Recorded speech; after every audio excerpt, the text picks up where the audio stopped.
Assalamualaikum warahmatullahi wabarakatuh. Perkenalkan, nama saya Indah Puja Lestari, calon guru penggerak Angkatan 11 dari SDN Gali 2 Pasrepan, Kabupaten Pasuruan, Provinsi Jawa Timur.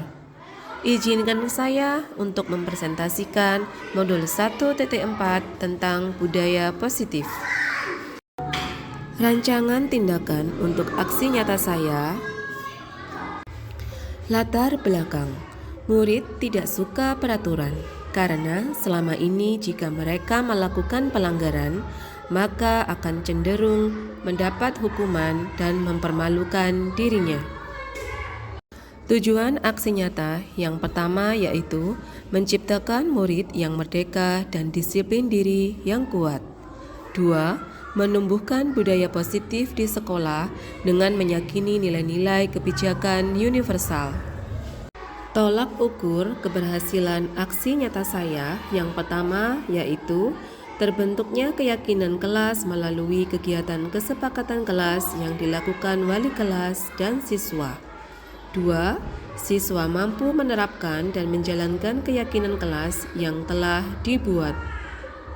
Langkah-langkah tindakan yang akan dilakukan yang pertama yaitu menghadap kepala sekolah untuk menjelaskan pentingnya menanamkan budaya positif dan keyakinan kelas di sekolah, serta meminta izin untuk mendiseminasikan bersama rekan-rekan guru. Yang kedua, mengumpulkan rekan guru untuk melakukan diseminasi pemahaman materi budaya positif, keyakinan kelas, dan segitiga restitusi. Yang ketiga, berkoordinasi dan berkolaborasi dengan wali kelas untuk membuat keyakinan kelas di kelas masing-masing. Yang keempat, memantau, merefleksi, dan mengevaluasi keyakinan kelas yang telah dibuat. Dukungan yang dibutuhkan yang pertama yaitu dukungan dari kepala sekolah, rekan guru, serta murid agar tindakan yang telah disusun dapat dilakukan secara lancar dan menyeluruh. Yang kedua yaitu dukungan saran dan prasarana yang menumbuhkan budaya positif di sekolah. Yang ketiga yaitu dukungan orang tua dalam melakukan pendampingan budaya positif di sekolah. Berikut ini merupakan kegiatan diseminasi di sekolah. Assalamualaikum warahmatullahi wabarakatuh. Waalaikumsalam warahmatullahi wabarakatuh. Yang saya hormati Bapak Ibu Dewan Guru SDN Gali 2 yang sudah berkenan menghadiri acara diseminasi budaya positif pada pagi hari ini jam 10. Saya akan melaksanakan diseminasi tentang budaya positif. Next, Budiman. Sebelum kita ke acara selanjutnya, saya akan mengajak Bapak Ibu Guru ice breaking karena tadi sudah pernah mengajar anak-anak di kelas tentunya, ya. Sekarang saya ajak panjenengan semua untuk ice breaking. Bisa semuanya berdiri? Bisa. Semangat ya Bapak Ibu.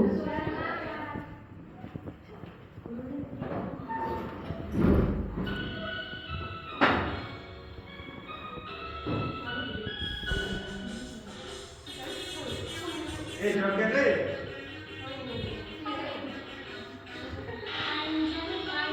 Panjang.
Terima kasih Bapak Ibu sudah explaining hari ini. Bagaimana perasaannya Bapak Ibu, senang?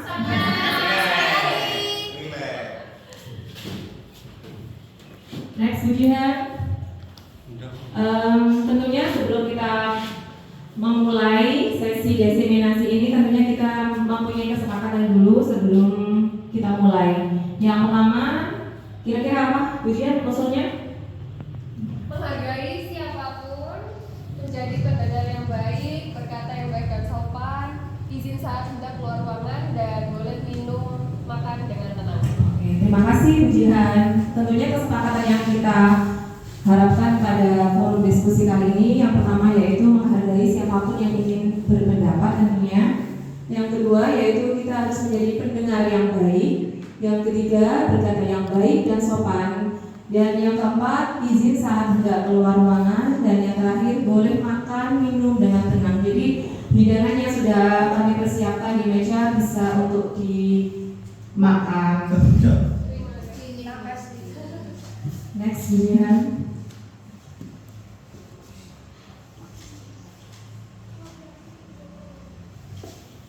Bapak Ibu guru tentu pernah mendengar kalimat disiplin positif.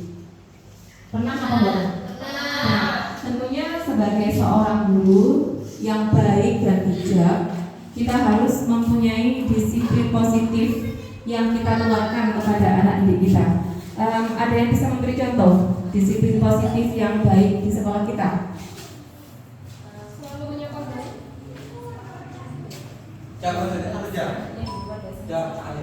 Selalu menyapa guru ketika bertemu guru. Siswa selalu menyapa guru ketika dimanapun. Betul sekali. Bisa ujian? Siapa lagi? Menyapa guru, ya tentu. Itu termasuk contoh disiplin positif di sekolah. Menyapa guru ketika siswa menyapa guru ketika bertemu, baik di luar sekolah maupun di dalam sekolah. Nah, itu salah satu contoh disiplin positif. Tentunya disiplin positif tidak hanya itu, Bapak Ibu. Disiplin positif yang kita terapkan di setiap pagi, contohnya dengan kepala sekolah kita di depan. Nah, menyambut siswa dengan 5S. Senyum, sapa, salam, sopan, dan santun. Itu juga termasuk disiplin positif. Next ujian. Ada yang tahu apa disiplin positif itu, Bapak Ibu? Ada yang tahu? Kalau disiplin positif itu menurut saya sebagai seorang guru yang baik dan bijak tentu pernah mendengar kata disiplin positif ya.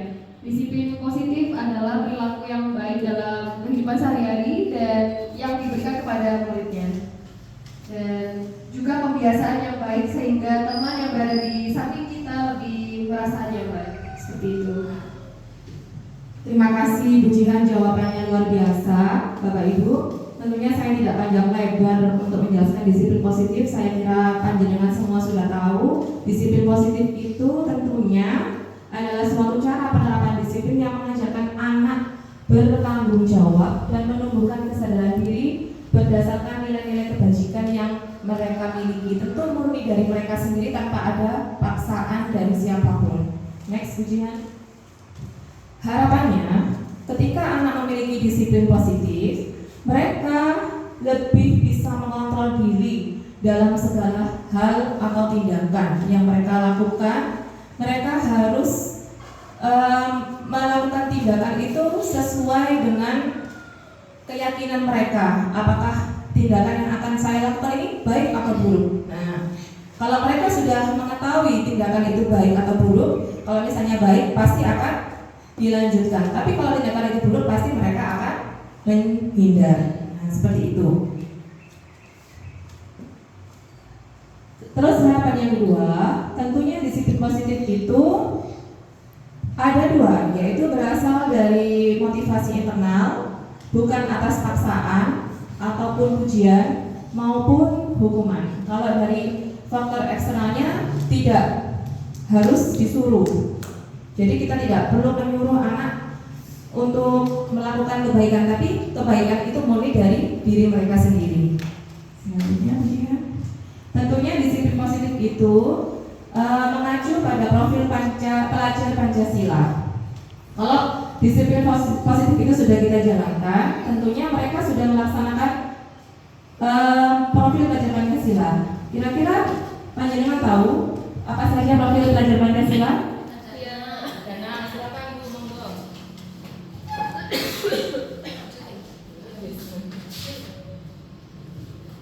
Ada 6 Bu Ida. Yang pertama beriman, bertakwa kepada Tuhan Yang Maha Esa, kreatif, gotong royong, kebinekaan tunggal, kebinekaan global, terus bernalar kritis dan mandiri. Terima kasih Bu Anis. Profil pelajar Pancasila itu mencakup 6 hal, ya. Tadi yang sudah Bu Anis berikan jawabannya. Tentunya 6 hal ini akan menjadi nilai-nilai kebajikan yang akan mereka miliki. Apa saja yang bisa kita tanamkan pada peserta didik kita? Next, kemudian.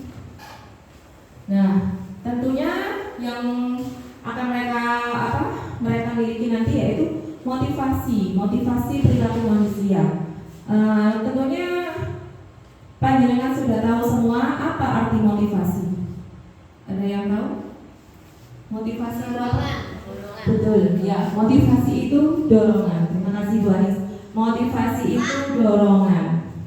Nah, motivasi adalah dorongan yang timbul pada diri seorang secara sadar atau tidak sadar untuk melakukan suatu tindakan dengan tujuan tertentu. Nah, next. Tentunya motivasi itu sangat mempengaruhi perilaku. Nah, perilaku seseorang itu dipengaruhi oleh motivasi atau dorongan untuk pemenuhan atau pemuasan terhadap kebutuhan yang ada pada diri kita atau dari diri individu. Nah, yang mempengaruhi motivasi itu ada dua, yaitu motivasi internal dan eksternal. Tadi internalnya tadi apa?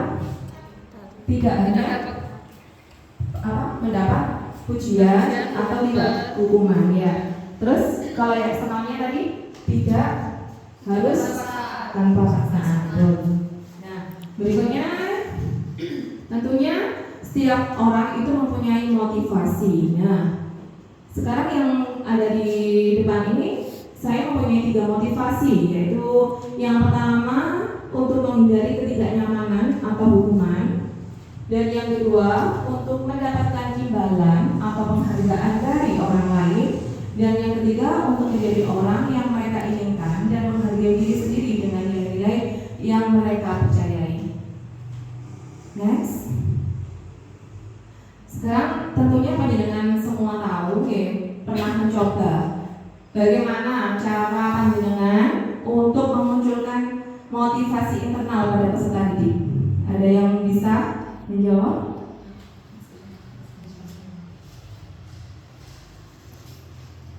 Bisa next video.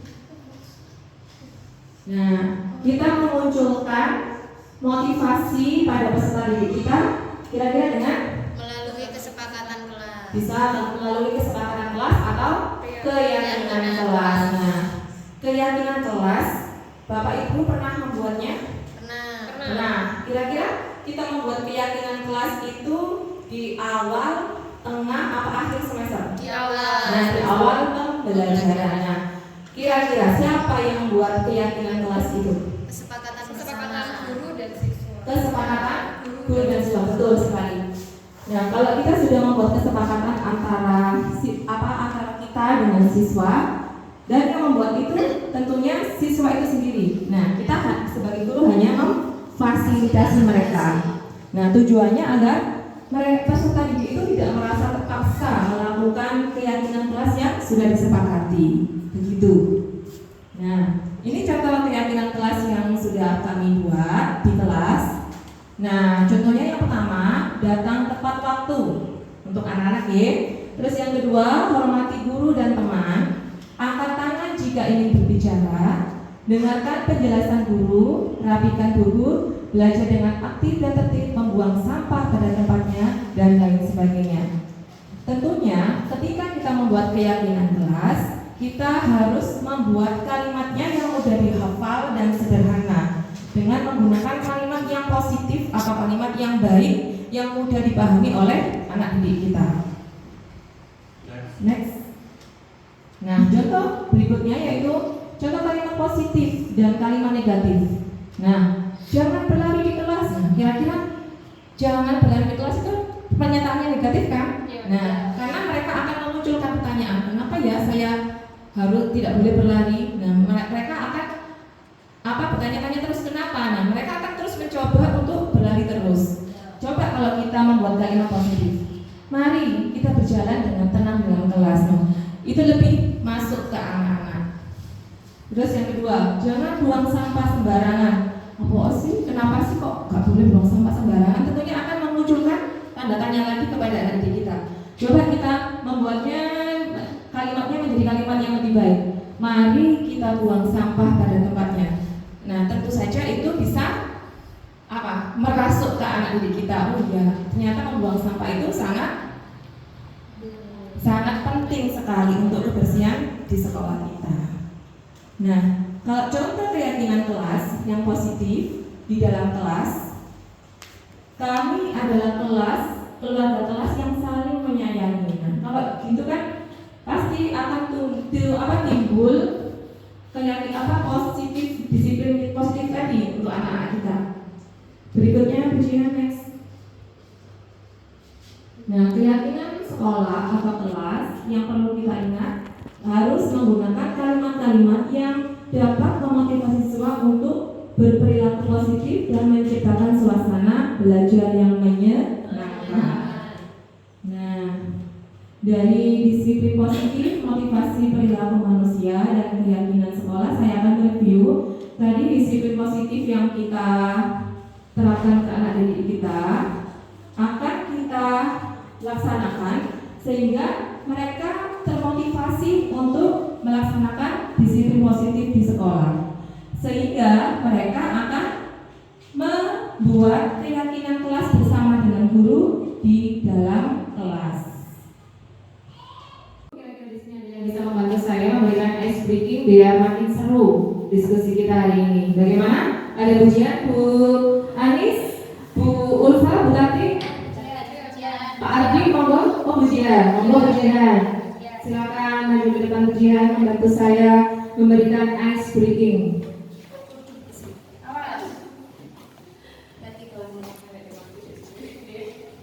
Nah, Bapak Ibu, ini kita ice breaking melatih fokus ya. Bisa berdiri semuanya? Kita coba ya. Kalau kau suka hati pegang telinga, gitu kan? Nah, di depan gurunya di depan ngasih apa ya? Ya. Kalau saya pengen jujur, tapi ternyata saya nyuruh pegang telinga, berarti pegang telinga gitu ya. Coba. Kalau kau suka hati pegang mata, siapa yang fokus? Bisa kita fokus. Oke, sekali lagi. Kalau kau suka hati pegang lutut,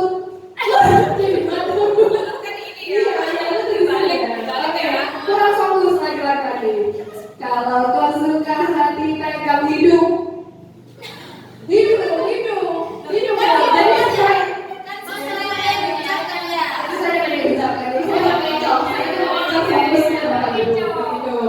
Oke, siapa kira semuanya? Kalau kau suka hati pegang lutut. Oke. Kalau kau suka hati pegang mata. Kalau kau suka hati, mari kita lakukan. Kalau kau suka hati pegang ketiak. Oke, terima kasih.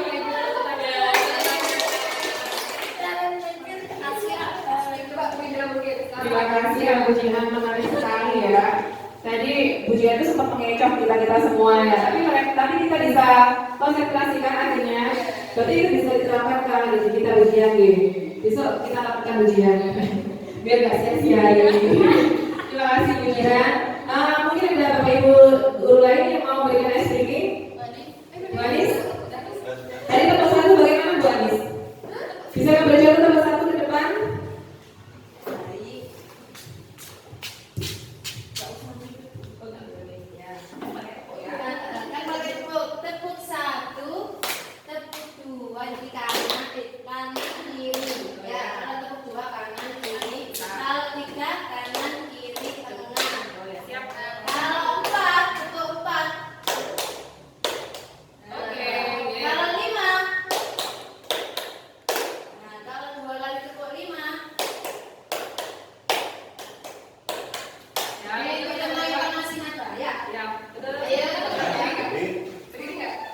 Ayo,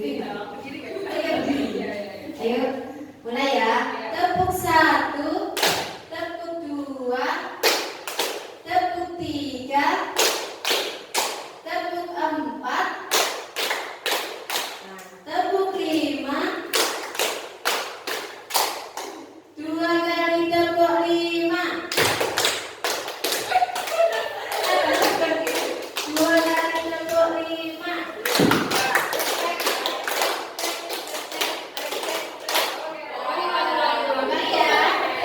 Tepuk 1, tepuk 2, tepuk 3, tepuk 4, tepuk 5. Belum 2 kali. 2 baru 2 kali tepuk 5. 2 kali tepuk 5.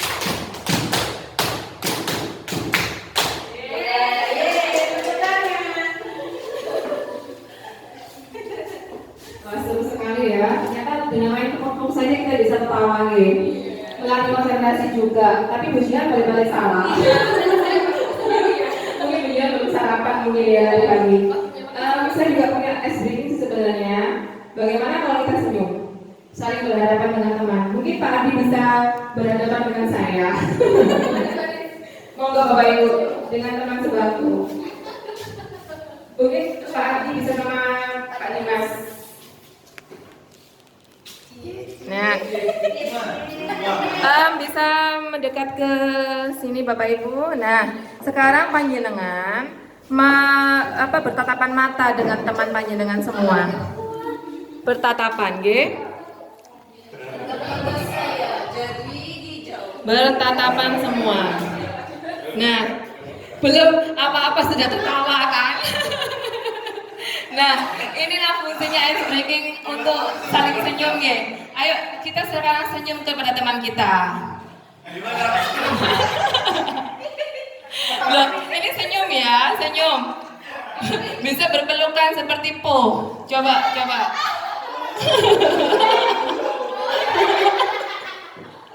Ya kan? Belum apa-apa kan sudah lucu kan? Sudah tertawa. Nah, terima kasih Bapak Ibu semua, beri tepuk tangan yang meriah untuk kita. Sekarang kita sampai di kebutuhan dasar manusia. Bapak Ibu, panjenengan semua tentunya mempunyai kebutuhan dasar. Kira-kira kebutuhan dasar apa yang panjenengan inginkan? Ingin diapakan?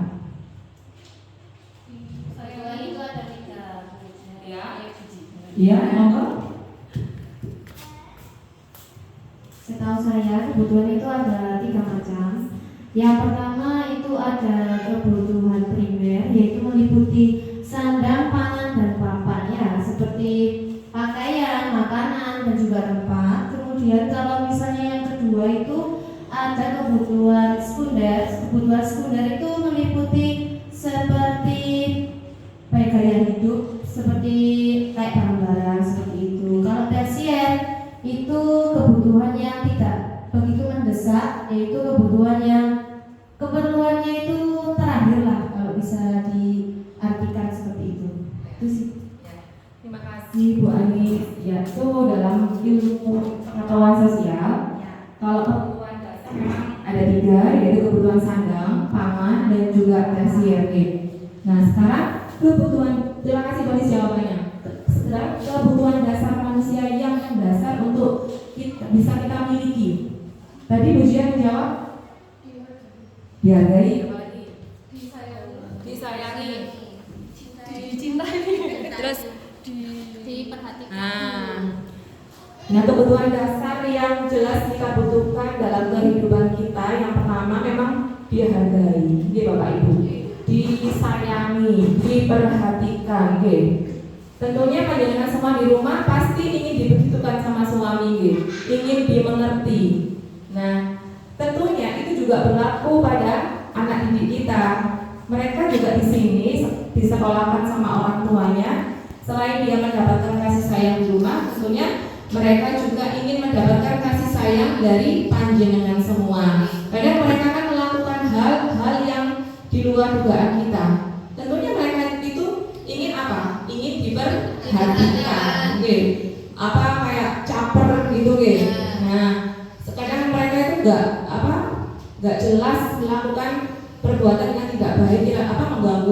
Nah, tentunya mereka itu seperti itu karena ingin diperhatikan.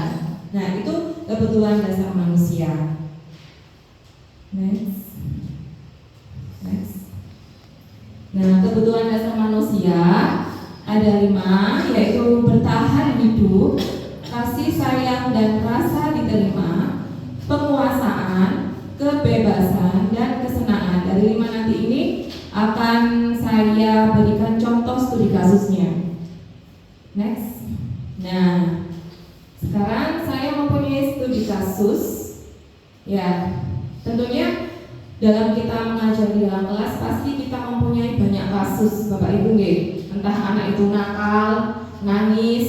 Nah, saya mempunyai kasus seperti ini ceritanya. Bu Adawia, guru wali kelas 4, bingung menghadapi ulas salah satu siswa di kelasnya yang bernama Tommy. Beberapa anak telah mengeluhkan Tommy yang seringkali meminta bekal makan siang mereka dengan paksa. Jika Anda menghadapi situasi seperti Ibu Adawia, apa yang akan Anda lakukan? Kira-kira apa alasan Tommy melakukan hal itu? Dari pandangan semua, adakah yang mempunyai jawaban? Ada yang bisa memberikan? Monggo dibaca kembali.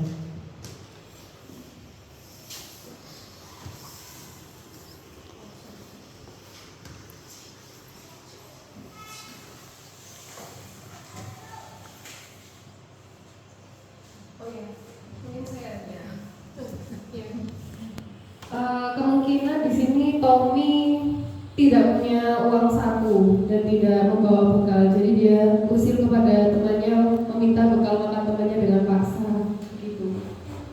Jadi sebagai guru di kelas ya, ketika kita menjumpai siswa seperti itu, guru bisa memberikan penjelasan kepada anak tersebut untuk mau berbagi dengan temannya, seperti itu. Oh iya, Bu Anis, monggo.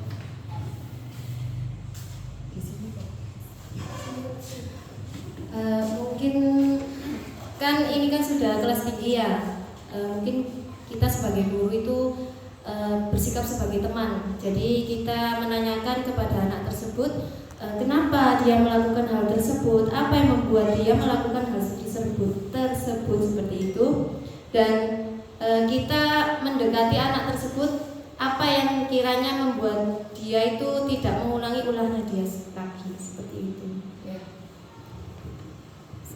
Sangat luar biasa sekali jawaban dari Bu Jihan dan juga Bu Anis. Terima kasih sudah mewakili penjelasan dari studi kasus yang sudah saya berikan. Tentunya Tommy ini pasti adalah anak yang bermasalah, bermasalah, sehingga dia selalu sering meminta bekal makan siang kepada temannya dengan paksa. Next, Bu Jihan. Nah, dari kasusnya Tommy ini, alasan Tommy yang pertama, kenapa dia selalu meminta bekal kepada temannya? Karena orang tuanya itu tidak membawakannya, Bapak Ibu. Jadi dia itu sering meminta ke temannya. Karena tidak dibawakan bekal sama ibunya, dia mengganggu temannya terus, sehingga yang membawa bekal tadi merasa terganggu. Nah, kebutuhan Tommy menjadi alasan yang utama Tommy tidak dibawakan bekal makanannya, sehingga dia mengganggu temannya karena dia ingin bertahan hidup, karena dia lapar mungkin, Bapak Ibu. Nah, tentunya bijak sekali kita sebagai seorang guru memberikan nasihat kepada anak didik kita ketika ada teman yang tidak membawa bekal. Tentunya memberikan nasihat kepada mereka semua untuk saling berbagi. Alasan Tommy yang kedua, karena Tommy ingin temannya memperhatikan dia. Kadang-kadang kan seperti itu, usil, sehingga Tommy itu ingin diperhatikan sama teman-temannya. Nah, kebutuhan akan diperhatikan tidak hanya dari orang tuanya di rumah. Mungkin orang tuanya juga tidak begitu menyayangi Tommy atau bagaimana, sehingga buktinya dia tidak dibawakan bekal tadi. Akhirnya dia di sekolah mengganggu temannya. Nah, dia seperti itu supaya dia diperhatikan teman dan juga gurunya di sekolah. Nah, tentunya alasan Tommy yang kedua ini apa kebutuhannya? kasih sayang dan rasa diterima. Nah, kalau sudah kasih sayang di sekolah, kadang kita sebagai guru memang harus benar-benar mengerti dengan kondisi siswa kita yang ada di kelas. Next, alasan Tommy yang ketiga yaitu Tommy ingin temannya itu jadi takut karena Tommy selalu membuat ulah di kelas sehingga dia itu ingin merasa teman-temannya itu harus takut sama Tommy. Nah, dan menuruti keinginannya sehingga semua bekal yang temannya bawa harus dimiliki oleh Tommy. Nah, kebutuhan dasar yang seperti itu berarti Tommy butuh kekuasaan. Kan ada guys di kelas itu ada anak kita yang ingin berkuasa, menguasai kelas sehingga mereka merasa jadi jadi premannya di dalam kelas Nah, seperti itu. Nah, alasan Tommy yang keempat yaitu Tommy merasa bosan karena dia sudah melakukan hal-hal yang sudah membuat teman-temannya merasa terganggu. Nakalnya itu sudah itu aja, akhirnya Tommy itu nggak ada lagi nakalnya, yaitu berarti mengganggu bekalnya teman. Nah, dia sudah merasa bosan. Jadi Tommy itu butuh apa? Kebebasan. Nah, seperti itu. Nah, dari kasus yang Bu Adawiyah alami dalam kelasnya, kita mempunyai solusi, yaitu posisi kontrol, restitusi. Sekarang saya ingin tanya, kira-kira posisi kontrol itu seperti apa?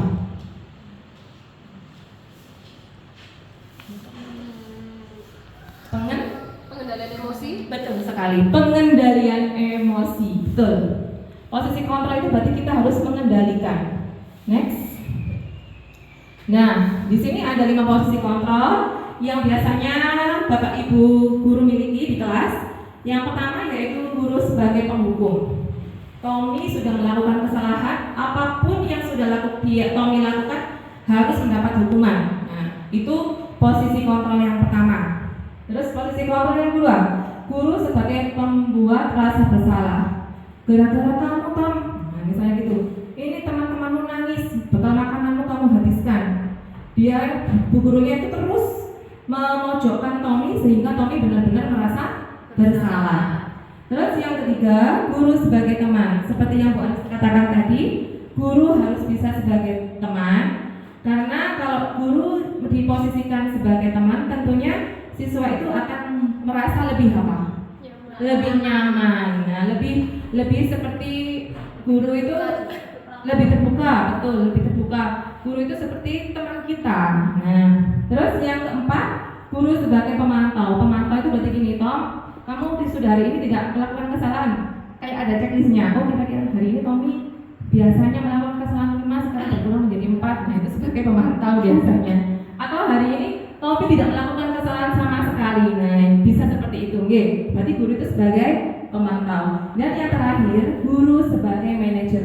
Kalau sudah ada di posisi manajer, nomor 1 sampai nomor 4 itu sudah tidak ada apa-apanya, berarti guru itu sudah lebih dari teman. Jadi guru itu sudah melakukan yang terbaik untuk anak didiknya. Nah, contoh ini ya, contoh guru sebagai penghukum. Nah, guru menghadik atau menunjuk-nunjuk seperti ini. Apakah itu tindakan yang benar, Bapak Ibu? Tidak benar. Nah, contohnya guru berkata, kalau kamu tidak melakukannya, nah, saya akan menghukummu, Tommy. Nah, itu dengan nada ancaman. Apakah itu baik untuk anak didik kita? Tentunya tidak. Nah, terus hasil yang akan didapatkan Tommy, dia akan menjadi anak yang pemberontak, pembohong, terus sering menyalahkan orang lain. Terus guru sebagai membuat orang merasa bersalah. Nah, guru itu selalu ceramah terus, tapi anaknya tetap melakukan hal-hal yang seperti dia lakukan biasanya. Kamu sudah mengecewakan bapak, Tommy. Kamu sudah mengecewakan ibu. Nah, kenapa sih kamu melakukan itu, Tommy? Nah, itu membuat orang merasa bersalah sehingga hasilnya dia akan selalu berbohong, menyangkal. Apa benar Tommy kamu yang tadi yang ngambil bekalnya Rina?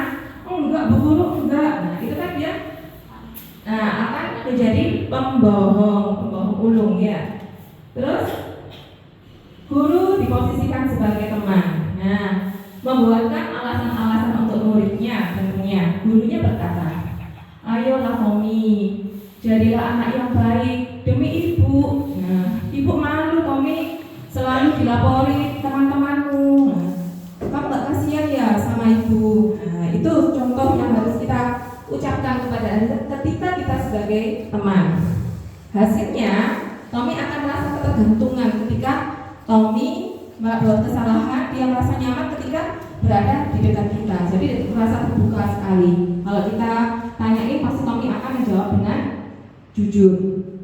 Nah, ini sebagai pemantau, guru sebagai pemantau, menghitung dan mengukur. Nah, kira-kira konsekuensinya apa Tommy kalau kamu melakukan perbuatan mengambil bekal makanan teman-temanmu tadi? Nah, seperti itu dia selalu memantau terus. Nah, dan hasilnya dia akan selalu dalam pantauan, diawasi terus sama guru. Jadi dia agak rada sedikit takut gitu ya. Nah, sekarang posisi kontrol yang kedua yaitu sebagai manajer. Nah, sebagai manajer ini mengajukan pertanyaan-pertanyaan. Tommy, apa yang kita yakini? Kira-kira kamu tadi mau mengambil bekal temanmu tadi kira-kira sesuai dengan kesepakatan kelas gimana Tommy? Nah, nanti kita tunjukkan karena kesepakatan kelas yang kita buat tadi dibuat oleh kita dan siswa kita. Jadi Tommy kalau sudah melanggar itu pasti dia akan malu sendiri. Benar apa Mbak? Nah, next. Jadi Bapak Ibu, dari posisi kontrol tadi yang terbaik yang mana? Nah, posisi manajer. Nah, cara menerapkan posisi kontrol manajer yaitu dengan menggunakan segitiga restitusi. Nah, segitiga restitusi itu ada 3 langkah. Yang pertama yaitu menstabilkan identitas.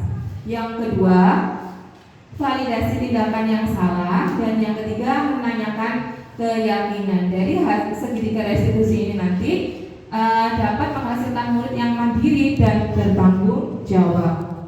Next. Yang pertama yaitu menstabilkan identitas. Tujuannya yaitu agar peserta didik yang melakukan kesalahan tadi tidak merasa bersalah. Nah, tidak dipojokkan dan tidak mendapat hukuman. Jadi mereka itu merasa nyaman ketika dia mengungkapkan apa kesalahannya. Jadi kita harus menstabilkan identitas mereka. Next. Nah, contoh kalimat yang sesuai dengan menstabilkan identitas seperti ini. Tommy, berbuat salah itu adalah hal yang manusiawi. Bapak atau ibu juga dulu pernah melakukan hal seperti kamu. Nah, tolong ya jangan diulangi lagi seperti itu karena dulu bapak seperti itu tuh malu kalau dipanggil ibu ke ruang guru. Nah, itu menstabilkan identitas. Next. Sekarang memvalidasi tindakan yang salah. Tentunya memvalidasi tindakan yang salah itu kita itu harus mempunyai pikiran yang bisa menstimulus respon mereka sehingga mereka itu mengakui kesalahan mereka dan mereka bisa mengenali kesalahan mereka sehingga kita itu bisa mengetahui kebutuhan peserta didik kita. Next. Contohnya yang kalimat validasi tindakan yang salah. Kamu boleh tetap menjaga sikap itu, tapi tambahkan sikap yang baik, yang baru, gitu ya. Setelah menggoda temannya tadi, dia sudah tidak berani menggoda lagi, tapi dia tetap aja usil. Nah, tapi usilnya sudah tidak terlalu berlebihan, gitu. Next. Sekarang menanyakan keyakinan. Menanyakan keyakinan tadi motivasinya secara apa tadi? Intrinsik. Jadi dia melakukan sesuatu kebaikan tanpa paksaan, tanpa pujian, imbalan. Nah, next pujian. Contohnya kalimat keyakinannya, Tommy, tadi kamu kan sudah mengambil bekal makananmu. Kira-kira sesuai dengan nilai kita yang mana? Kesepakatan mana, Tommy? Kesepakatan apa ya Bu Guru? Nah, kesepakatan apa kamu mengambil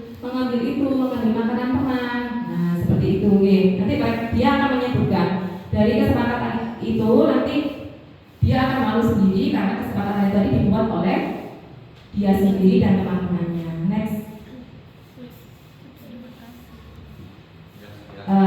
Tentunya dari segitiga restitusi tadi, apakah ada pertanyaan? Ya, Bu Cina, monggo.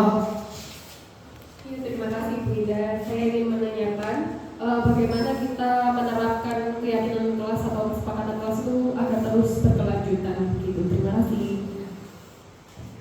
Saya akan langsung menjawab, Bu Jihan. Tentunya tadi saya sudah menjelaskan kesepakatan kelas itu dibuat dengan siapa? Guru dan siswa. Guru sebagai fasilitator, tentunya siswa sebagai pembuat kesepakatan itu tadi. Nah, ketika siswa sudah membuat kesepakatan itu, kira-kira kalau mereka melakukan pelanggaran, mereka akan malu sendiri atau membuatnya? Malu. Nah, dari kesepakatan itu pasti mereka akan melaksanakan itu seterusnya. Oke, jadi kesepakatan itu kalau bisa kita selalu ingatkan kepada anak-anak, kalau kita melanggar pasti ada konsekuensinya atau sanksinya begitu. Oke, tapi di segitiga restitusi tadi kita tidak boleh langsung menghukum. Oke. Seperti itu. Oke. Pertanyaan kedua, monggo. Kesepakatan kelas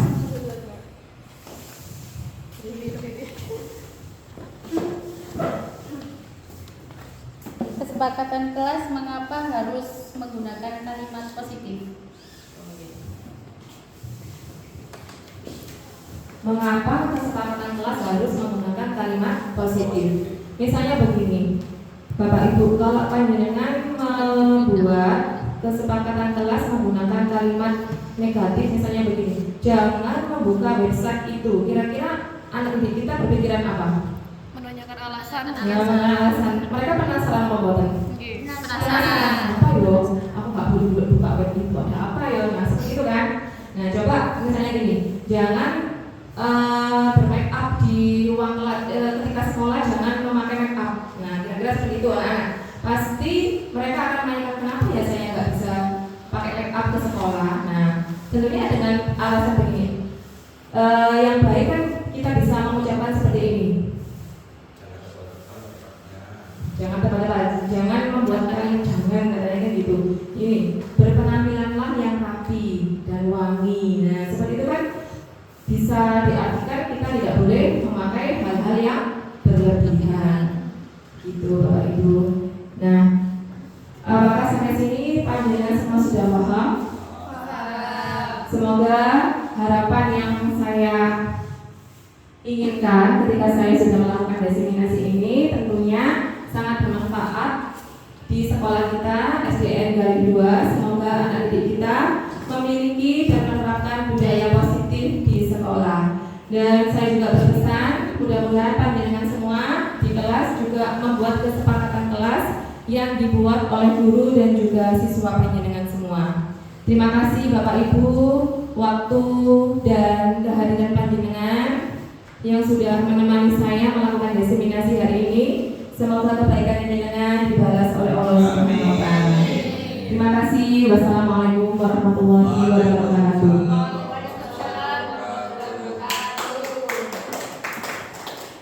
Assalamualaikum warahmatullahi wabarakatuh. Selamat pagi anak-anak. Masih semangat? Siapa yang tidak masuk hari ini? Masuk semua? Masuk semua. Alhamdulillah, masuk semua ya.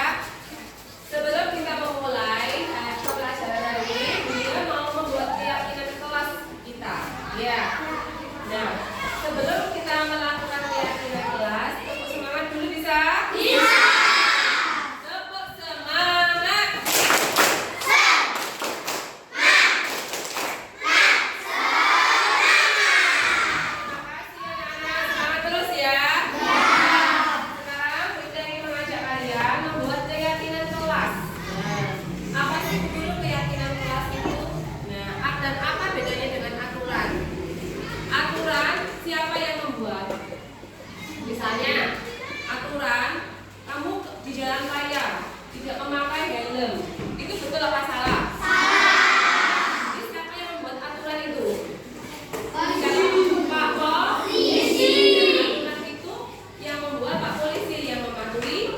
Sementara kalau keyakinan kelas yang membuat siapa? Saya dengan kalian semua. Nah, makanya kita membuat kesepakatan itu. Setelah itu kita buat keyakinan kelas kita dan kita tempel di dinding yang sudah kita sediakan. Nah, kamu punya nggak kelas impian? Punya kelas impian? Nah, seperti apa contoh kelas impianmu?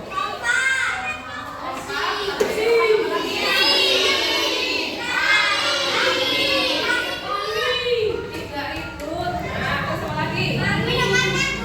Wangi, mendengarkan guru, pinter. Nah, untuk menampung kalian, kamu harus mempunyai kelas impian satu-satu ya. Nah, sekarang Bunda punya kertas tempen.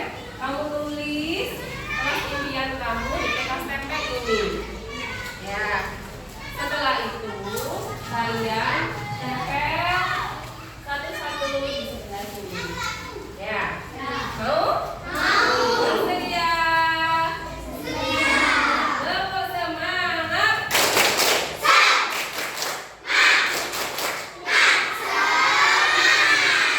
Terima kasih. Ini Bunda bagikan kertas tempelnya ya. Satu-satu keluarkan pensilnya.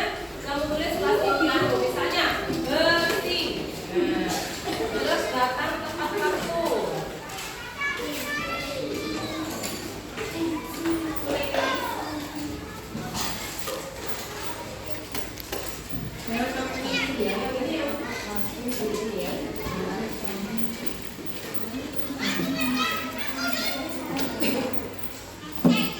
Kamu tulis kelas impianmu seperti apa?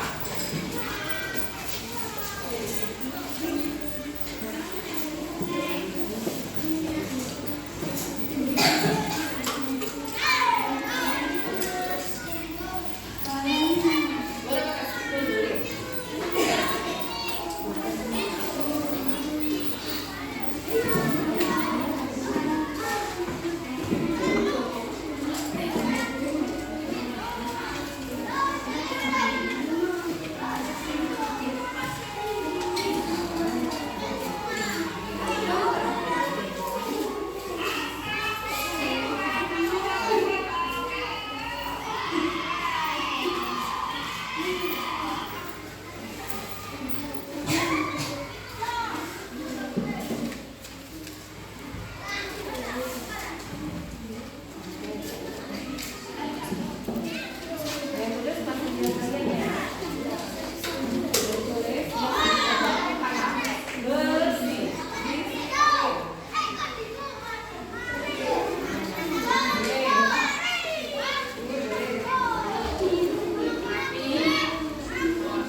juga bertukar, ujian yang juga bertukar. Kalian suka tidak atau bertukar?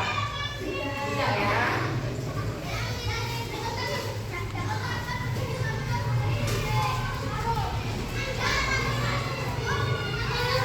Nah, sekarang dari keenam kelas impiannya sudah berlaku dari tempelan ini, ya, tempelan pertama tadi yang kelas impian. Sekarang mau membuat kesimpulan. Dan dari keenam ini kita buat keyakinan kelasnya.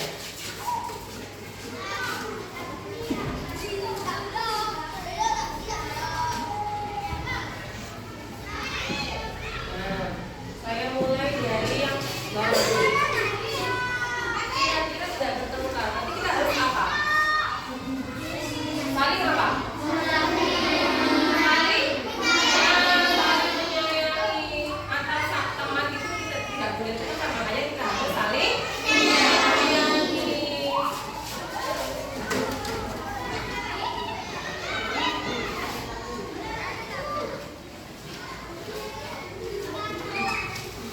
Berikutnya, tidak berkata kotor. Berarti kita harus berbicara yang bagaimana? Harus yang berkata baik. Terus apa lagi? Adakah kita harus berkata baik? Terus nah, kalau kita ngomongnya nggak baik pasti kita akan apa? Berkata ya kabar. Terus penjelasan mulut. Jadi apa? Harus apa? Harus tertib. Bagus.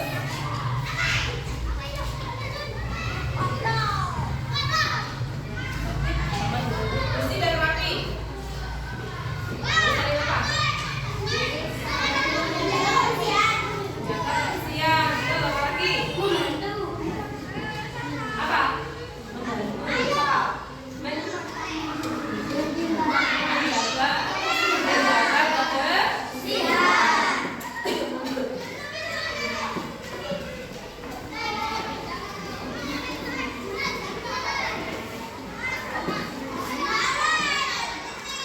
Kemudian kompak. Apa? Saling apa? Kalau kita tiket. Nah, kalau temannya saling mengukur apa? Membantu. Nah, kalau kita sendirian, saling apa tidak? Harus tiket sesuai dengan kelompok. Jadi kita harus tahu tiket kita dari apa. Nah, kalau kita tahu tiket kita dari apa, kita bisa saling membantu.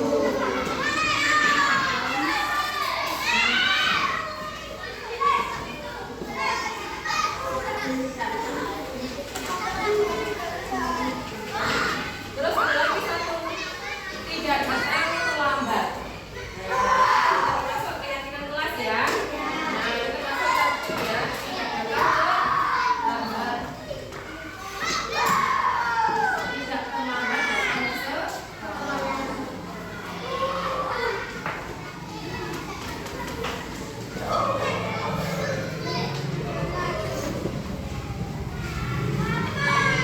Nah, dari enam ini sudah kita sepakati ya. Keyakinan kelas kita yang pertama, apa yang pertama? Sepakat semua. Yang kedua, sepakat semua. Jadi kalau menjaga kebersihan tidak boleh apa? Bagus, tidak boleh membuang sampah. Bagus. Yang ketiga apa? Tidak boleh terlambat datang ke sekolah. Dalam berpakaian misalnya, kalau untuk upacara harus sering memakai apa saja? Nah, kasurnya tak boleh berwarna-warni ya. Kasurnya warna apa? Terus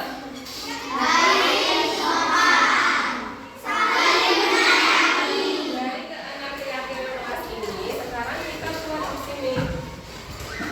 Nah, kamu tulis di sini. Ya, tulis per kelompok aja ya. Ini kelompok satu. Ini kumpul di sini semua. Tulis. Kelompok dua sini. Kelompok sini.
Sudah semua?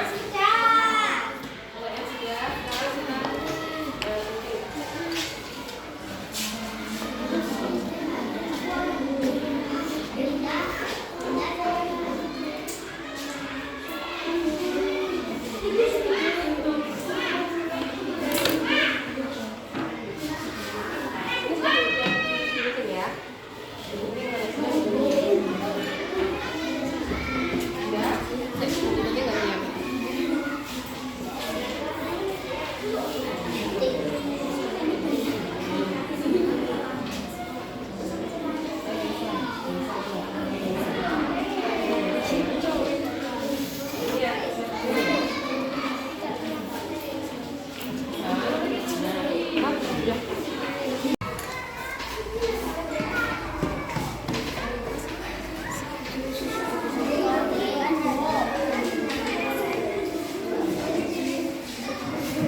Sekarang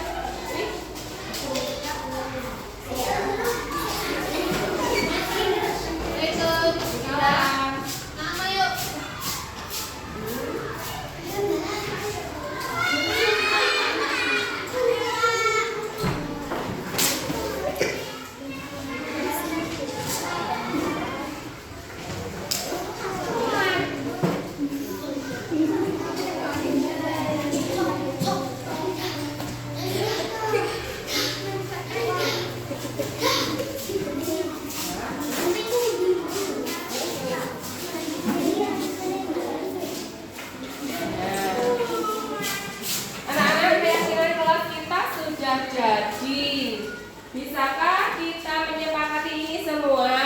Bisa. Bisakah kita tidak melanggarnya? Bisa.